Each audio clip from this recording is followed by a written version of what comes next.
सत श्री अकाल। तुसीं देख रहे हो डीडी पंजाबी। मेरा नाम है मोहित रूबल। प्रोग्राम अज दी गल च तुहाडे सारिआं दा स्वागत है। इस प्रोग्राम में असीं गल करदे हां अलग-अलग मुद्दिआं ते उहनां नाल गलबात करन लई साडे नाल हमेशा मौजूद रहिंदे ने उस मुद्दे दे एक्सपर्ट। ते अज असीं गल करांगे लोक अदालतां दे बारे ते उस बारे गलबात करन लई साडे नाल अज मौजूद ने expert madam doctor Gagandeep Kaur जो कि चीफ जुडिशियल मैजिस्ट्रेट ने कम जिला लीगल सर्विस अथॉरिटी जलंधर तो ने ते इहनां दे नाल ने साडे नाल वकील मैडम हरलीन कौर। तुहाडे दोवां दा बहुत स्वागत है प्रोग्राम अज दी गल दे विच। बहुत बहुत शुक्रिया जी।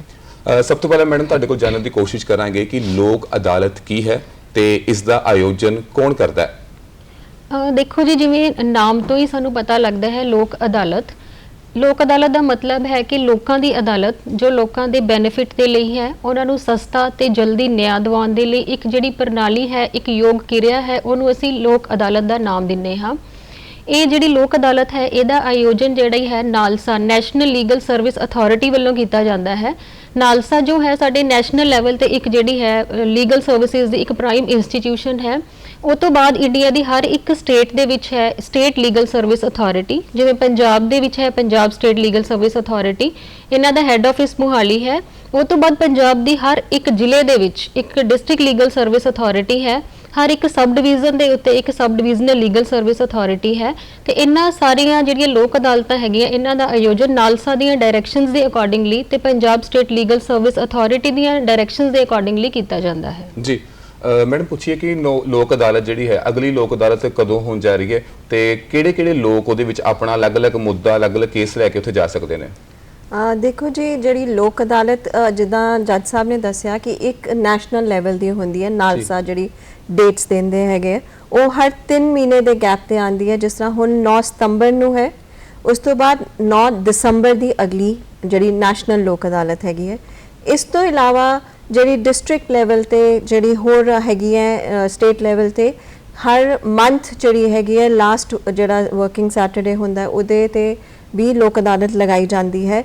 इस तो इलावा प्री लोक अदालत, क्योंकि जिस तरह लोक अदालत जिदा जज साहब ने दिया लोकां दी अदालत, तो उन्हां तक एक विचारधारा नूं ले जाना, उन्होंने उहदे ते कन्विंस करन वास्ते प्री लोक अदालत भी की जाती है।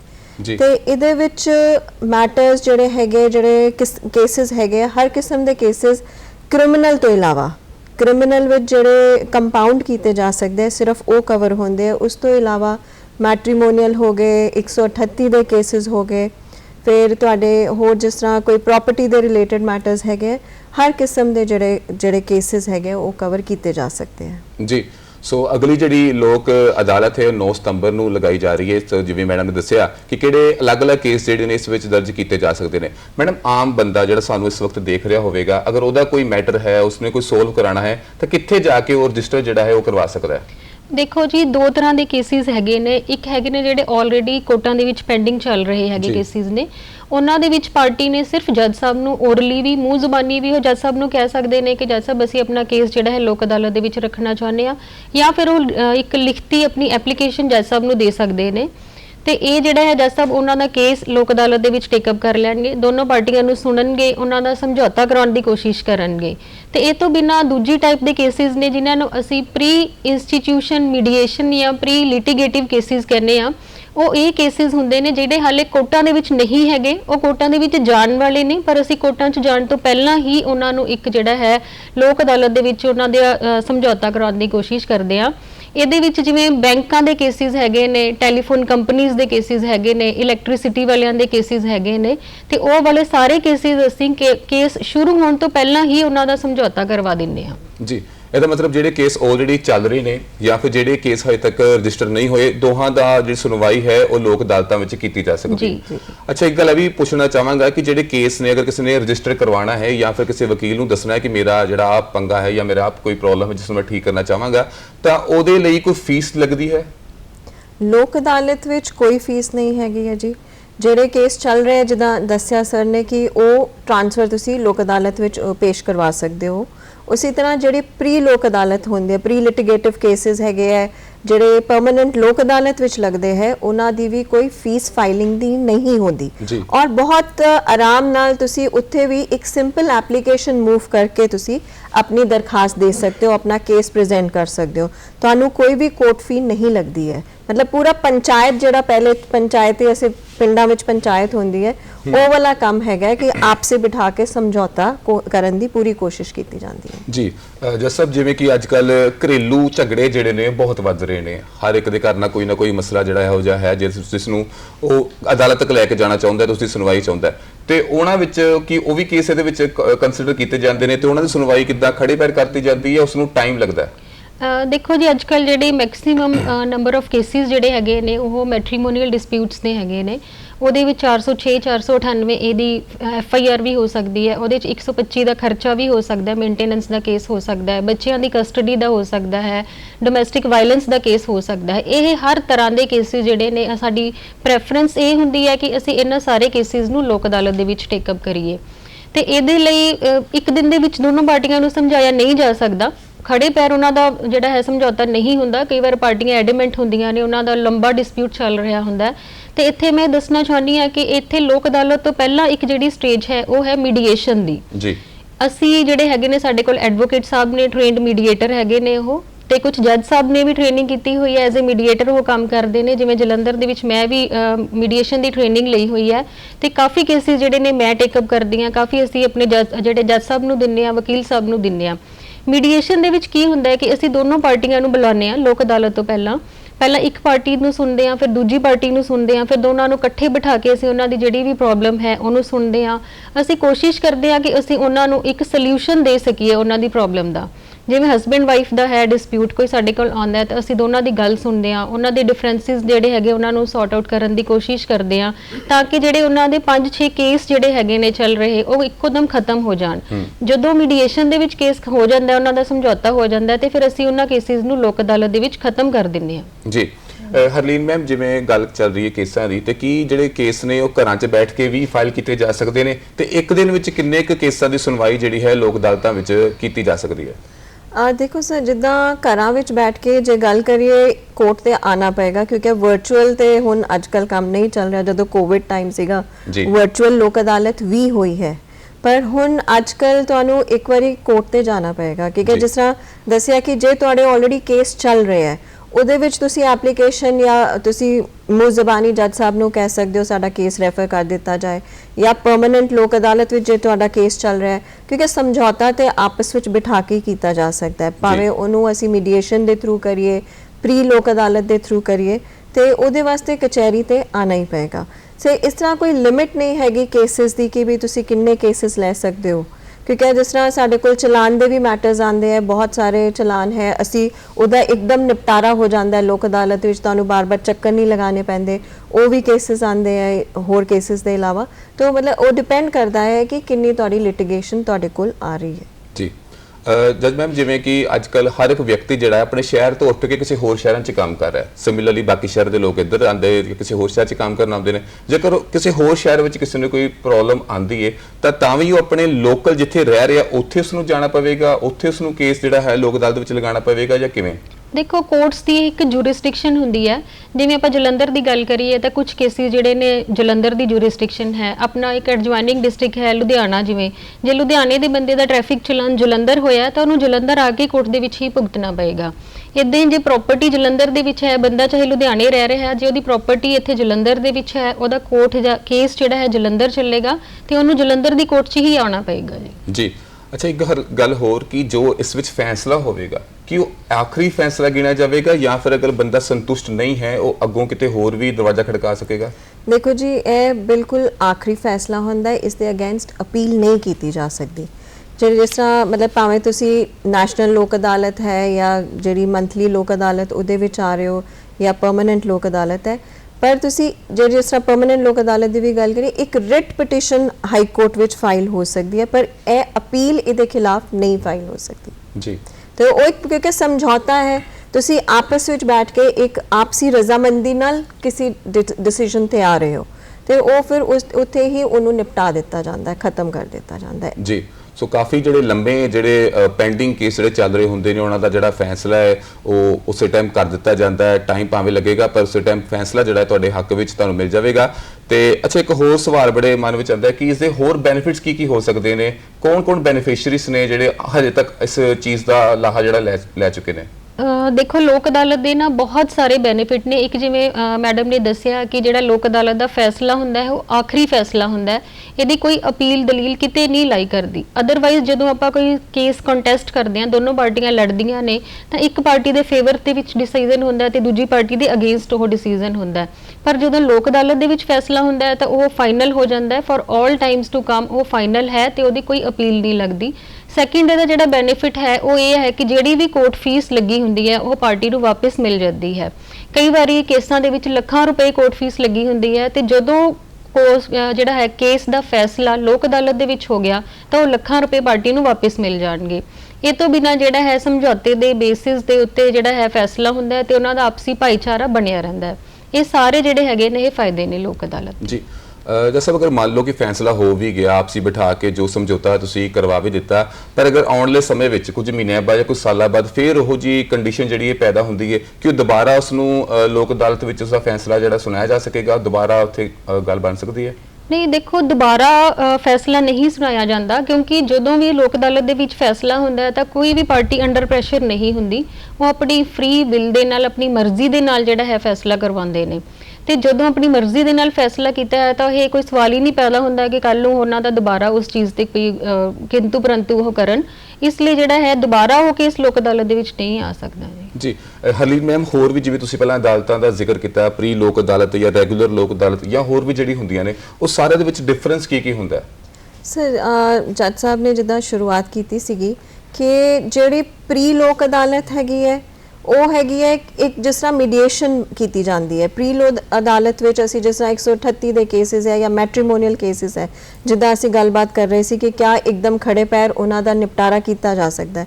ਪ੍ਰੀ ਲੋਕ ਅਦਾਲਤ ਵਿੱਚ ਇੱਕ ਕੋਸ਼ਿਸ਼ ਕੀਤੀ ਜਾਂਦੀ ਹੈ ਪਾਰਟੀਆਂ ਨੂੰ ਬਿਠਾ ਕੇ, ਉਹਨਾਂ ਨੂੰ ਟਾਈਮ ਦੇ ਕੇ, ਸਮਝਾ ਕੇ ਕਿ ਇੰਨੇ ਸਾਲਾਂ ਦੇ ਜਿਹੜੇ ਤੁਸੀਂ ਕੇਸਿਸ ਲੜ ਰਹੇ ਹੋ ਉਹ ਇੱਕਦਮ ਤੁਹਾਡੀ ਆਪਸੀ ਰਜ਼ਾਮੰਦੀ ਨਾਲ ਖਤਮ ਹੋ ਸਕਦੇ, ਦੋਨੋਂ ਦੇ ਆਪਸ ਦੇ ਮੁੱਠਭੇੜ ਜਿਹੜੇ ਹੈਗੇ ਉਹ ਖਤਮ ਹੋ ਸਕਦੇ ਹੈ। ਤੇ ਜਿਹੜੀ ਜੇ ਅਸੀਂ ਗੱਲ ਕਰੀਏ ਪਰਮਨੈਂਟ ਲੋਕ ਅਦਾਲਤ ਜਿਹੜੀ ਹੈਗੀ ਹੈ ਉਹ ਰੈਗੂਲਰ ਬੇਸਿਸ ਤੇ ਕੰਮ ਕਰਦੀ ਹੈ। ਉਹਦੇ ਵਿੱਚ ਕੋਈ ਵੀ, ਕਿਉਂਕਿ ਤੁਹਾਡੀ ਕੋਰਟ ਫੀ ਵੀ ਨਹੀਂ ਲੱਗਣੀ, ਤੁਹਾਡੇ ਪੈਸੇ ਬਚ ਜਾਣੇ। ਹਰ ਕਿਸਮ ਦੇ ਕੇਸਿਸ ਜਿਹੜੇ ਹੈ ਤੁਸੀਂ ਫਾਈਲ ਕਰ ਸਕਦੇ ਹੋ, ਜਿਸ ਤਰ੍ਹਾਂ ਬਿਜਲੀ ਦੇ, ਟੈਲੀਫੋਨ ਦੇ, ਇੰਸ਼ੋਰੈਂਸ ਦੇ, ਕਿਉਂਕਿ ਅੱਜ ਕੱਲ੍ਹ ਇੰਸ਼ੋਰੈਂਸ ਬਹੁਤ ਇੰਪੋਰਟੈਂਟ ਫੈਕਟਰ ਬਣ ਗਈ ਹੈ। ਹਰ ਕੋਈ ਉਹਦੇ ਵਾਸਤੇ ਜਾਗਰੂਕ ਹੈਗਾ ਤੇ ਉੱਥੇ ਕੋਈ ਪ੍ਰੋਬਲਮ ਆਉਂਦੀ ਹੈ ਉਧਰ ਵੀ ਤੁਸੀਂ ਕਵਰ ਜਿਹੜਾ ਹੈਗਾ ਪਰਮਨੈਂਟ ਲੋਕ ਅਦਾਲਤ ਜਾ ਸਕਦੇ ਹੋ। ਤੇ ਇਹਨਾਂ ਦਾ ਕੰਮ ਹੈਗਾ ਕਿ ਇੱਕ ਤੁਹਾਨੂੰ ਇੱਕ ਪਲੇਟਫਾਰਮ ਦੇ ਦਿੱਤਾ ਜਾਂਦਾ ਹੈ ਕਿ ਜਦੋਂ ਫਾਈਨਲ ਲੋਕ ਅਦਾਲਤ ਹੋਣੀ ਹੈ ਉਹਦੇ ਵਿੱਚ ਆਨਸਰ ਆ ਸਕੇ, ਜਵਾਬ ਆ ਸਕੇ, ਆਪਸੀ ਰਜ਼ਾਮੰਦੀ ਹੋ ਸਕੇ। ਜੀ, ਮੈਂ ਸਵਾਲ ਥੋੜਾ ਇੱਕ ਆਪਣਾ ਰਿਪੀਟ ਕਰਾਂਗਾ ਕਿ ਜਿਵੇਂ ਹੁਣੇ ਸਾਨੂੰ ਲੋਕ ਦੇਖ ਰਹੇ ਨੇ, ਆਪਾਂ ਗੱਲ ਕਰ ਰਹੇ ਹਾਂ ਲੋਕ ਅਦਾਲਤਾਂ ਦੀ, ਅਗਰ ਕੋਈ ਪਿੰਡਾਂ ਵਿੱਚ ਬੈਠਾ ਜਾਂ ਕਿਤੇ ਵੀ ਬੈਠਾ ਉਹ ਕਿੰਨੂੰ ਪਹਿਲਾਂ ਅਪਰੋਚ ਕਰੇ ਕਿ ਬਈ ਮੇਰਾ ਆਹ ਕੇਸ ਆ, ਮੇਰਾ ਆਹ ਮਸਲਾ ਵਾ ਤੇ ਮੈਂ ਚਾਹੁੰਦਾ ਕਿ ਮੇਰਾ ਜਿਹੜਾ ਕੇਸ ਹੈ ਲੋਕ ਅਦਾਲਤ ਵਿੱਚ ਪਹੁੰਚਿਆ ਜਾਵੇ ਤੇ ਮੈਨੂੰ ਉਸ ਦਾ ਫੈਸਲਾ ਜਿਹੜਾ ਹੈ, ਕਿਉਂਕਿ ਕਾਫੀ ਲੰਮੇ ਜਿਹੜੇ ਕੇਸ ਨੇ ਕਈ ਵਾਰ ਚੱਲ ਪੈਂਦੇ ਨੇ, ਤੇ ਉਹ ਕਿਵੇਂ ਕਰ ਸਕਦਾ?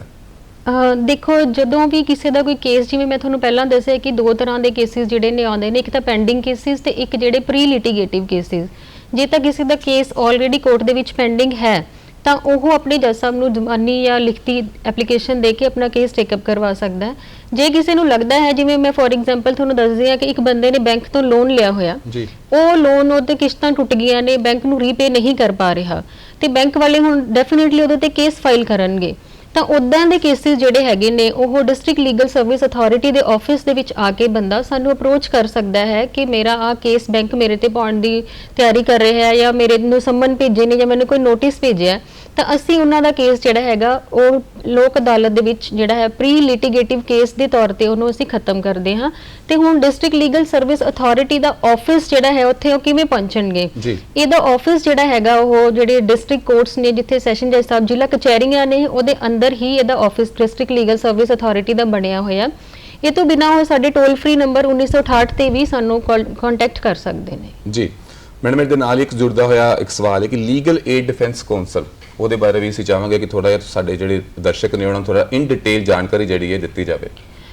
ਦੇਖੋ ਜੀ, ਜਿਹੜਾ ਮੈਂ ਤੁਹਾਨੂੰ ਪਹਿਲਾਂ ਜ਼ਿਕਰ ਕੀਤਾ ਕਿ ਨਾਲਸਾ ਹੈ, ਪਲਸਾ ਹੈ ਜਾਂ ਡਿਸਟ੍ਰਿਕਟ ਲੀਗਲ ਸਰਵਿਸ ਅਥਾਰਟੀਜ਼ ਨੇ, ਇਹਨਾਂ ਦਾ ਮੇਨ ਪਰਪਸ ਕੀ ਹੈ? ਲੋਕਾਂ ਨੂੰ ਸਸਤਾ ਨਿਆਂ ਦਿਵਾਉਣਾ ਤੇ ਹਰ ਬੰਦੇ ਨੂੰ, ਜਿਵੇਂ ਆਪਣਾ ਸੰਵਿਧਾਨ ਵੀ ਕਹਿੰਦਾ ਹੈ ਕਿ ਹਰ ਬੰਦੇ ਦੇ ਇਕੁਅਲ ਰਾਈਟਸ ਨੇ, ਹਰ ਬੰਦਾ ਕਾਨੂੰਨ ਦੀਆਂ ਨਜ਼ਰਾਂ ਦੇ ਵਿੱਚ ਬਰਾਬਰ ਹੈ।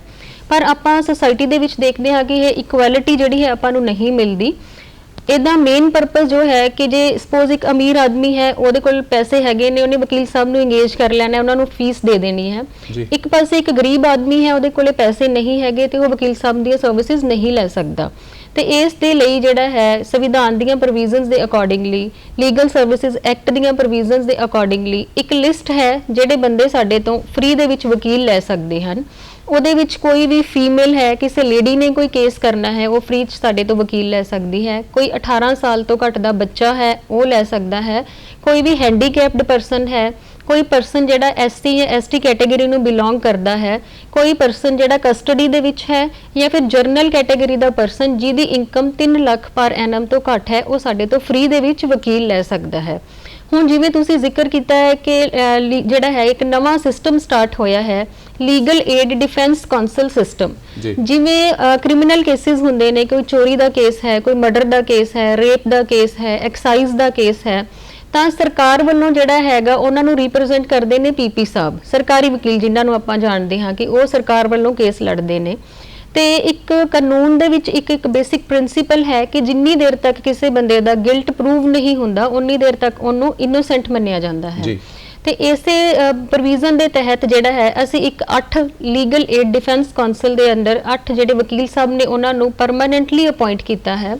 ਹਰ ਤਰ੍ਹਾਂ ਦੇ ਕ੍ਰਿਮੀਨਲ ਕੇਸਿਸ ਜਿਹੜੇ ਸਟੇਟ ਦੇ ਨਾਲ ਰਿਲੇਟਡ ਹੈਗੇ ਨੇ, ਉਹ ਉਹਨਾਂ ਦੇ ਕੇਸ ਲੜਨਗੇ ਹੁਣ। ਜੀ, ਬੜੀ ਜਿਹੜੀ ਚੰਗੀ ਜਾਣਕਾਰੀ ਹੈ ਮੈਡਮ ਹੋਣਾ ਨੇ ਸਾਡੇ ਨਾਲ ਸ਼ੇਅਰ ਕੀਤੀ ਕਿ 8 ਜਿਹੜੇ ਪਰਮਾਨੈਂਟ ਵਕੀਲ ਜਿਹੜੇ ਨੇ ਉਹ ਮਤਲਬ ਰੱਖੇ ਗਏ ਨੇ ਜੋ ਕਿ ਲੋਕਾਂ ਦੇ ਜਿਹੜੇ ਫੈਸਲੇ ਨੇ ਉਹ ਕਰਵਾਉਣ ਦੇ ਵਿੱਚ ਮਦਦ ਕਰਨਗੇ।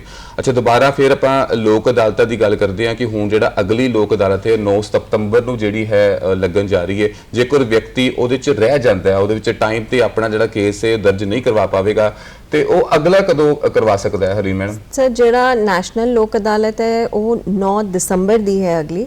ਪਰ ਇਸ ਤੋਂ ਇਲਾਵਾ ਜਿਸ ਤਰ੍ਹਾਂ ਜੱਜ ਸਾਹਿਬ ਨੇ ਦੱਸਿਆ, ਡਿਸਟ੍ਰਿਕਟ ਲੀਗਲ ਸਰਵਿਸਿਜ਼ ਅਥਾਰਟੀ ਦੇ ਦਫ਼ਤਰ ਆ ਕੇ, ਕਿਉਂਕਿ ਸਾਡੀ ਰੈਗੂਲਰ ਲੋਕ ਅਦਾਲਤ ਵੀ ਲੱਗਦੀਆਂ ਹੈ, ਪ੍ਰੀ ਲੋਕ ਅਦਾਲਤ ਵੀ ਲੱਗਦੀ ਹੈ, ਤੇ ਉਹ ਜਦੋਂ ਵੀ ਕੋਈ ਵੀ ਕਿਸੇ ਕਿਸਮ ਦੀ ਕੋਈ ਇਨਫੋਰਮੇਸ਼ਨ ਚਾਹੀਦੀ ਹੈ, ਉਹ ਡਿਸਟ੍ਰਿਕਟ ਲੀਗਲ ਸਰਵਿਸਿਜ਼ ਅਥਾਰਟੀ ਦੇ ਦਫ਼ਤਰ ਆ ਕੇ ਆਪਣੀ ਜੋ ਵੀ ਹੈਗੀ ਇਨਫੋਰਮੇਸ਼ਨ ਲੈ ਸਕਦਾ ਹੈ। ਨੈਸ਼ਨਲ ਲੋਕ ਅਦਾਲਤ ਜਿਹੜੀ ਹੈਗੀ ਹੈ ਉਹ 9 ਦਸੰਬਰ ਦੀ ਹੋਵੇਗੀ ਤੇ ਉਹ ਕਦੀ ਵੀ ਆ ਕੇ ਆਪਣਾ ਜਿਹੜਾ ਹੈਗਾ ਕੇਸ ਜੇ ਆਲਰੇਡੀ ਚੱਲ ਰਿਹਾ ਹੈ ਜਾਂ ਪ੍ਰੀ ਲਿਟੀਗੇਟਿਵ ਕਰਨਾ ਹੈ, ਉਹ ਆਪਣੀ ਐਪਲੀਕੇਸ਼ਨ ਆ ਕੇ ਦਰਖਾਸਤ ਦੇ ਜਿਹੜੀ ਡਿਸਟ੍ਰਿਕਟ ਲੀਗਲ ਸਰਵਿਸਿਜ਼ ਹੈ ਉੱਥੇ ਆ ਕੇ ਮੂਵ ਕਰ ਸਕਦਾ ਹੈ। यानी कि हर 2 या 3 महीने बाद चाहे स्टेट लैवल की चाहे नैशनल जी लोक अदालत है वो लगती रही ने, तो अलग अलग व्यक्ति जेकर अलग अलग मसलों तो गुजर रहे हैं तो उत्थे जाके अपने जो केस है दाखिल भी करवा सकते हैं, तो उसका जोड़ा लाहा जोड़ा वो लै सकते हैं। बिल्कुल जी। इत्थे मैं तुहानूं ये भी दसना चाहनी हाँ कि जिवें आपां गल कीती है कि नैशनल लैवल तो लैके एक डिस्ट्रिक्ट लीगल सर्विसिज अथॉरिटी तक ते उस तो बाद sub divisional legal services authorities भी हैगियां ने। जिवें अपने आपां नूं पता है कि जलंधर दे विच अपनियां 2 सब डिविजनस ने, एक नकोदर है एक फिलौर है। ਜਿਹੜੇ ਲੋਕ ਅਦਾਲਤ ਦੇ ਬੈਂਚਸ ਨੇ ਉਹ ਮੇਨਲੀ ਜਲੰਧਰ ਦੇ ਵਿੱਚ ਲੱਗਣਗੇ, ਉਹ ਤੋਂ ਬਿਨਾਂ ਜਿਹੜੇ 2-2 ਬੈਂਚ ਹੈਗੇ ਨੇ ਉਹ ਨਕੋਦਰ ਤੇ ਫਲੋਰ ਵੀ ਲੱਗਣਗੇ ਜੀ। ਲੋਕ ਅਦਾਲਤ ਦੇ ਵਿੱਚ ਜਿਹੜੇ ਵੀ ਕੇਸਿਸ ਟੇਕ ਅਪ ਕਰਨੇ ਹੈਗੇ ਨੇ, ਉਹ ਜਿਨ੍ਹਾਂ ਦਾ ਕੇਸ ਨਕੋਦਰ ਚੱਲ ਰਿਹਾ ਹੈ ਉਹ ਉੱਥੇ ਜੱਜ ਸਾਹਿਬ ਕੋਲੇ ਐਪਲੀਕੇਸ਼ਨ ਦੇਣ, ਜਿਨ੍ਹਾਂ ਦਾ ਕੇਸ ਫਲੋਰ ਚੱਲ ਰਿਹਾ ਹੈ ਉਹ ਉੱਥੇ ਆਪਣੀ ਐਪਲੀਕੇਸ਼ਨ ਮੂਵ ਕਰ ਸਕਦੇ ਨੇ। ਤੇ ਇੱਥੇ ਜਿਵੇਂ ਲੀਗਲ ਸਰਵਿਸਿਜ਼ ਐਕਟ ਦੇ ਅੰਡਰ ਜਿਹੜਾ ਹੈਗਾ ਫ੍ਰੀ ਦੇ ਵਿੱਚ ਜਿਹੜੇ ਵਕੀਲ ਸਾਹਿਬ ਅਸੀਂ ਦੇ ਰਹੇ ਹਾਂ ਉਹ ਨਾ ਸਿਰਫ ਜਲੰਧਰ ਬਲਕਿ ਦੋਨੋਂ ਸਬ ਡਿਵੀਜ਼ਨਸ ਤੇ ਵੀ ਅਸੀਂ ਦੇ ਰਹੇ ਹੈਗੇ ਆ ਜੀ। मैडम इन्ना कुछ सुन के एक सवाल एक होर जहन दे विच आंदा है कि जिवें तुसीं कह रहे कि लोक अदालतां विच बहुत सारे केस जिहड़े ने सामने आंदे ने, लोग फ्री दे विच अपना फैसला जिहड़ा है वो मतलब लै लैंदे ने, पर बावजूद इसदे असीं हमेशा सुणदे हां या पढ़दे हां कि काफ़ी सारे केस जिहड़े ने वो तां भी लंबित पए रहिंदे ने, ते लोकां नूं की हजे अवेयरनेस दी कमी है कि लोक अदालत दा रुख नहीं करदे या कोई होर कारण हो सकदा है? सर, अवेयरनेस भी है ते क्योंकि बेसिकली वही होंदा है केस चल रहा है, कई बार असी रजामंद नहीं होंगे उत्थे, जिदा जज साहब ने कहा एक मीडिएशन बहुत जरूरी बहुत इंपॉर्टेंट पार्ट प्ले करती है, क्योंकि तुहाडा एक ऑलरेडी बनया होंदा है कि असी ये केस लड़ना है, असी मैट्रीमोनियल जिदा जज साहब ने दसिया आजकल ईगो इशू ज़्यादा हो गया, तो उहदे वास्ते मीडिएशन जिहड़ी है उन्हां नूं आपस विच बिठा के बहुत ज़रूरी हो जाती है ਕਿਉਂਕਿ ਦੇਖੋ ਜੋ ਕੇਸ ਦਾ ਨਿਪਟਾਰਾ ਅੱਜ ਹੋ ਗਿਆ 10 ਸਾਲ ਬਾਅਦ ਵੀ ਉਹੀ ਹੁੰਦਾ ਹੈ ਜੀ। ਜੇ ਅਸੀਂ ਗੱਲ ਐਕਚੁਅਲੀ ਕਰੀਏ 10 ਸਾਲ ਬਾਅਦ ਵੀ ਉਹੀ ਹੋਣਾ ਹੈ ਜੋ ਅੱਜ ਹੋਣਾ ਹੈ। ਫਿਰ ਅਸੀਂ ਕਿਉਂ ਨਾ ਉਸ ਕੇਸ ਨੂੰ ਅੱਜ ਖਤਮ ਕਰਕੇ ਆਪਣਾ ਟਾਈਮ ਵੀ ਬਚਾਈਏ, ਆਪਣੇ ਪੈਸੇ ਵੀ ਬਚਾਈਏ ਤੇ ਰਿਸ਼ਤੇਦਾਰੀ ਵੀ ਬਚਾਈਏ। ਇੱਕ ਆਪਸੀ ਪ੍ਰੇਮ ਜਿਹੜਾ ਹੈ ਉਹ ਫਿਰ ਵੀ ਬਣਿਆ ਰਹਿ ਸਕਦਾ ਹੈ। ਕਿ ਇਸ ਕਰਕੇ ਬਹੁਤ ਜ਼ਰੂਰੀ ਹੁੰਦਾ ਹੈ कि एक अवेयरनेस जिस तरह DLSA रेगुलर अवेयरनेस कैंप्स लगाती है, डिफरेंट पिंडा च असीं जाते हैं, स्कूलों जाते हैं, क्योंकि यूथ जी है सारी उन्होंने अवेयर करते हैं कि बेनिफिट्स हैगे है लोक अदालत के, डिस्ट्रिक्ट लीगल सर्विसेज अथॉरिटी नूं अप्रोच करन दे। हर किस्म की जिहड़ी हैगी है वो अवेयरनेस क्रिएट की जा रही है साडे पासों। नाउ ਇਹ ਜਿਹੜਾ ਤੁਹਾਡਾ ਪਲੇਟਫਾਰਮ ਹੈ ਇਹ ਵੀ ਬਹੁਤ ਵਧੀਆ ਪਲੇਟਫਾਰਮ ਹੈ, ਲੋਕਲ ਲੋਕਾਂ ਨੂੰ ਪਹੁੰਚਣ ਦਾ ਜ਼ਰੀਆ ਬਹੁਤ ਹੈ ਕਿ ਇਹਦੀ ਬਹੁਤ ਆਪਣਾ ਜਿਹੜੀ ਸਹੂਲਤ ਰਹਿੰਦੀ ਹੈ, ਬੈਨੀਫਿਟ ਰਹਿੰਦਾ ਹੈ ਲੋਕ ਅਦਾਲਤ ਦੇ ਰਾਹੀਂ ਆਪਣੇ ਕੇਸਸ ਨਿਪਟਾਰਾ ਕਰਾਉਣ ਦੇ। ਜੀ ਜੱਜ ਸਾਹਿਬ, ਆਮ ਤੌਰ ਤੇ ਜੇਕਰ ਪੁੱਛਿਆ ਜਾਵੇ ਤਾਂ ਕਿਹੜੇ ਮੈਕਸਿਮਮ ਕੇਸ ਨੇ, ਕਿਹੜਾ ਸਪੈਸ਼ਲ ਵਰਗ ਜਿਹੜਾ ਹੈ ਉਹ ਜ਼ਿਆਦਾਤਰ ਇਸ ਲੋਕ ਅਦਾਲਤਾਂ ਦੇ ਵਿੱਚ ਪਹੁੰਚਦਾ ਹੈ? ਦੇਖੋ ਵੈਸੇ ਤਾਂ ਅਸੀਂ ਹਰ ਤਰ੍ਹਾਂ ਦੇ ਸਿਵਲ ਕੇਸ, ਚਾਹੇ ਉਹ ਪੈਸੇ ਦੇ ਨਾਲ ਰਿਲੇਟਡ ਹੋਣ, ਚਾਹੇ ਪ੍ਰਾਪਰਟੀ ਦੇ ਨਾਲ ਰਿਲੇਟਡ ਹੋਣ, ਹਰ ਤਰ੍ਹਾਂ ਦੇ ਮੈਟਰੀਮੋਨੀਅਲ ਕੇਸ, ਕ੍ਰਿਮੀਨਲ ਕੇਸ ਜਿਨ੍ਹਾਂ ਦਾ ਸਮਝੌਤਾ ਹੋ ਸਕਦਾ ਹੈ, 138 ਨੈਗੋਸ਼ੀਏਬਲ ਇੰਸਟਰੂਮੈਂਟ ਐਕਟ ਜਿਨ੍ਹਾਂ ਨੂੰ ਆਪਾਂ ਚੈੱਕ ਬਾਉਂਸ ਦੇ ਕੇਸਿਸ ਕਹਿੰਦੇ ਆ, ਉਹ ਅਸੀਂ ਸਾਰੇ ਤਰ੍ਹਾਂ ਦੇ ਕੇਸਿਸ ਟੇਕ ਅਪ ਕਰਦੇ ਹਾਂ। ਪਰ ਮੈਕਸਿਮਮ ਜਿਹੜੇ ਕੇਸਿਸ ਹੈਗੇ ਨੇ ਉਹ ਡਿਸਪੋਜ਼ ਆਫ ਹੁੰਦੇ ਨੇ। ਇੱਕ ਤਾਂ 138 ਜਿਹੜੇ ਚੈੱਕ ਬਾਉਂਸ ਵਾਲੇ ਕੇਸਿਸ, ਉਹਨਾਂ 'ਚ ਪਾਰਟੀਆਂ ਕਾਫੀ ਸਮਝੌਤਾ ਕਰ ਲੈਂਦੀਆਂ ਨੇ, ਤੇ ਇਹ ਤੋਂ ਬਿਨਾਂ ਜਿਹੜੇ ਹੈਗੇ ਨੇ ਮੈਟਰੀਮੋਨੀਅਲ ਕੇਸਿਸ ਵੀ ਕਾਫੀ ਹੱਦ ਤੱਕ ਅਸੀਂ ਇਹਨਾਂ ਨੂੰ ਸਫਲ ਹੁੰਦੇ ਆ ਇਹਨਾਂ ਨੂੰ ਸਮਝਾਉਣ ਦੇ ਵਿੱਚ ਪਾਰਟੀਜ਼ ਨੂੰ, ਚਾਹੇ ਉਹ ਆਪਣਾ ਘਰ ਵਸਾਉਣ, ਚਾਹੇ ਉਹ ਆਪਣਾ ਪਿਆਰ ਦੇ ਨਾਲ ਤਲਾਕ ਲੈ ਕੇ ਇੱਕ ਪਾਸੇ ਆਪਣਾ ਕਰਨ, ਕਿਉਂਕਿ ਕੋਰਟ ਦੇ ਵਿੱਚ ਲੜ ਕੇ ਆਪਣਾ ਟਾਈਮ, ਆਪਣੇ ਰਿਸੋਰਸਿਸ ਵੇਸਟ ਕਰਨ ਦਾ ਕੋਈ ਫਾਇਦਾ ਨਹੀਂ ਹੁੰਦਾ। ਇਸ ਲਈ ਅਸੀਂ ਮੈਕਸਿਮਮ ਇਹ ਕੋਸ਼ਿਸ਼ ਕਰਦੇ ਹਾਂ ਕਿ ਇਹ ਦੋ ਕੈਟਾਗਰੀਜ਼ ਤਾਂ ਮੇਨ ਹੈਗੀਆਂ। ਅਦਰਵਾਈਜ਼ ਜਿਵੇਂ ਮੈਡਮ ਨੇ ਦੱਸਿਆ ਕਿ ਟ੍ਰੈਫਿਕ ਚਲਾਨਸ ਵੀ ਆਉਂਦੇ ਨੇ, ਹਰ ਤਰ੍ਹਾਂ ਦੇ ਕੇਸਿਸ ਆਉਂਦੇ ਨੇ। ਕਈ ਵਾਰ ਇਹ ਹੁੰਦਾ ਹੈ ਕਿ ਫੈਮਿਲੀ ਡਿਸਪਿਊਟ ਹੁੰਦਾ, ਦੋ ਭਰਾ ਲੜ ਰਹੇ ਹੁੰਦੇ ਨੇ ਪ੍ਰਾਪਰਟੀ ਦੇ ਲਈ, ਤਾਂ ਉਹਨਾਂ ਨੂੰ ਥੋੜਾ ਉਹਨਾਂ ਦੀ ਕਾਉਂਸਲਿੰਗ ਕਰਨ ਦੀ ਹੀ ਲੋੜ ਹੁੰਦੀ ਹੈ, ਤੇ ਉਹ ਮੀਡੀਏਸ਼ਨ ਦੇ ਵਿੱਚ ਜਦੋਂ ਉਹਨਾਂ ਦੀ ਕਾਉਂਸਲਿੰਗ ਹੋ ਜਾਂਦੀ ਹੈ ਤਾਂ ਫਿਰ ਉਹ ਆਪਣਾ ਜਿਹੜਾ ਹੈ ਲੋਕ ਅਦਾਲਤ ਦੇ ਵਿੱਚ ਕੇਸ ਆਪਣਾ ਵਾਪਸ ਲੈ ਲੈਂਦੇ ਨੇ। ਜੀ ਮੈਡਮ, ਅੱਜ ਤੁਸੀਂ ਜਿਹੜਾ ਅਸੀਂ ਲੋਕ ਅਦਾਲਤਾਂ ਦੀ ਗੱਲ ਕੀਤੀ, ਚੰਗੀ ਸਾਰੀ ਤੁਸੀਂ ਖੁੱਲ੍ਹ ਕੇ ਜਾਣਕਾਰੀ ਸਾਡੇ ਸਾਰੇ ਦਰਸ਼ਕਾਂ ਨੂੰ, ਦੇਖਣ ਵਾਲਿਆਂ ਨੂੰ ਦਿੱਤੀ ਹੈ, ਪਰ ਫਿਰ ਵੀ ਜਾਂਦੇ ਤੁਸੀਂ ਅਗਰ ਸਾਡੇ ਸਾਰੇ ਹੀ ਦੇਖਣ ਵਾਲਿਆਂ ਨੂੰ ਕੋਈ ਸੁਨੇਹਾ ਦੇਣਾ ਚਾਹੁੰਦੇ ਹੋ ਜਿਨ੍ਹਾਂ ਦੇ ਹਜੇ ਮਨ ਵਿੱਚ ਸਵਾਲ ਨੇ ਤੇ ਉਹਨਾਂ ਨੂੰ ਜਵਾਬ ਲੱਭਣ ਦੀ ਕੋਸ਼ਿਸ਼ ਕਰ ਰਹੇ ਨੇ, ਉਹਨਾਂ ਨੂੰ ਕੀ ਤੁਸੀਂ ਮੈਸੇਜ ਦੇਣਾ ਚਾਹੋਗੇ? ਦੇਖੋ, ਮੈਂ ਸਾਰੇ ਲੋਕਾਂ ਨੂੰ ਇਹੀ ਅਪੀਲ ਕਰਦੀ ਹਾਂ ਕਿ ਆਪਣੇ ਮੈਕਸਿਮਮ ਕੇਸਿਸ ਜਿਹੜੇ ਹੈਗੇ ਨੇ ਉਹ ਲੋਕ ਅਦਾਲਤ ਦੇ ਵਿੱਚ ਟੇਕ ਅਪ ਕਰਾਓ, ਕਿਉਂਕਿ ਜਿਵੇਂ ਮੈਂ ਤੁਹਾਨੂੰ ਪਹਿਲਾਂ ਹੀ ਦੱਸ ਚੁੱਕੀ ਹਾਂ ਕਿ ਲੋਕ ਅਦਾਲਤ ਦੇ ਕਿੰਨੇ ਸਾਰੇ ਫਾਇਦੇ ਹੈਗੇ ਨੇ। ਤੁਸੀਂ ਆਨਰੇਬਲ ਹਾਈ ਕੋਰਟ ਤੱਕ, ਤੁਸੀਂ ਆਨਰੇਬਲ ਸੁਪਰੀਮ ਕੋਰਟ ਤੱਕ ਨਹੀਂ ਤੁਹਾਡਾ ਕੇਸ ਜਾਊਗਾ, ਤੁਹਾਡਾ ਜਲੰਧਰ, ਨਕੋਦਰ ਜਾਂ ਫਲੋਰ ਤੱਕ ਹੀ ਤੁਹਾਡਾ ਕੇਸ ਖਤਮ ਹੋ ਜਾਏਗਾ, ਤੁਹਾਡਾ ਭਾਈਚਾਰਾ ਬਣਿਆ ਰਹੂਗਾ, ਤੇ ਜਿਹੜਾ ਕੋਰਟਾਂ ਦਾ ਬਰਡਨ ਰਿਡਿਊਸ ਹੋਊਗਾ, ਤੁਹਾਡੇ ਫਾਈਨੈਂਸ਼ੀਅਲ ਰਿਸੋਰਸਿਸ ਕਿੰਨੀਆਂ ਤੁਸੀਂ ਜਿਹੜੇ ਪੈਸੇ ਖਰਚਣੇ ਸੀ ਕੇਸ ਦੇ ਉੱਤੇ ਉਹ ਤੁਹਾਡੇ ਬਚਣਗੇ, ਤੁਹਾਡੇ ਜਿਹੜੇ ਗਵਾਹਾਂ ਨੂੰ ਪ੍ਰੋਡਿਊਸ ਕਰਨਾ ਸੀ ਤੁਸੀਂ ਉਹਨਾਂ ਦਾ ਖਰਚਾ ਕਰਨਾ ਸੀ ਉਹ ਸਾਰਾ ਬਚੂਗਾ। ਇਸ ਲਈ ਮੇਰੀ ਸਾਰੇ ਲੋਕਾਂ ਨੂੰ ਇਹੀ ਅਪੀਲ ਹੈ ਕਿ ਤੁਸੀਂ ਆਪਣੇ ਮੈਕਸਿਮਮ ਕੇਸਿਸ ਜਿਹੜੇ ਹੈਗੇ ਨੇ ਉਹ ਲੋਕ ਅਦਾਲਤ ਦੇ ਵਿੱਚ ਟੇਕ ਅਪ ਕਰਵਾਓ ਤੇ ਆਪਸੀ ਭਾਈਚਾਰਾ ਤੇ ਪ੍ਰੇਮ ਵਧਾਓ। ਜੀ ਹਲੀਮ ਮੈਮ, ਜੇਕਰ ਮੇਰੇ ਵੱਲੋਂ ਕੋਈ ਸਵਾਲ ਰਹਿ ਗਿਆ ਹੋਵੇ ਜਿਹੜਾ ਕਿ ਬੜਾ ਜ਼ਰੂਰੀ ਹੋਵੇ ਤੇ ਲੋਕਾਂ ਤੱਕ ਪਹੁੰਚਣਾ ਚਾਹੀਦਾ ਹੋਵੇ, ਉਹ ਤੁਸੀਂ ਥੋੜਾ ਲੋਕਾਂ ਨਾਲ। ਬਸ ਮੈਂ ਇਹੀ ਕਹਾਂਗੀ ਜੀ, ਜਿੱਦਾਂ ਪੰਚਾਇਤ ਕੰਮ ਕਰਦੀ ਹੈ, ਇਹ ਪੰਚਾਇਤ ਦਾ ਕੰਮ ਹੈ, ਪਰ ਇਹਨੂੰ ਲੀਗਲ ਸੈਂਟਿਟੀ ਹੈਗੀ ਹੈ, ਤੇ ਆ ਕੇ ਆਪਣੇ ਕੇਸਿਸ ਦਾ ਨਿਪਟਾਰਾ ਕਰਵਾਓ, ਜਲਦ ਨਿਪਟਾਰਾ ਹੋਵੇਗਾ ਔਰ ਤੁਸੀਂ ਸੰਤੁਸ਼ਟ ਜਾਓਗੇ। ਜੀ तो दोस्तों, आज का जो प्रोग्राम है, आज की गल जिस असीं गल की लोक अदालतों के बारे, तो उम्मीद करते कि तुहानूं प्रोग्राम बड़ा पसंद आया होगा। तो एक बार फिर जाते हुए तुहाडा सारिਆਂ ਦਾ बहुत बहुत धन्यवाद, तुसीं अपना कीमती समा कढ के साडे प्रोग्राम विच आए। दर्शकों, तुहाडा भी बहुत बहुत धन्यवाद।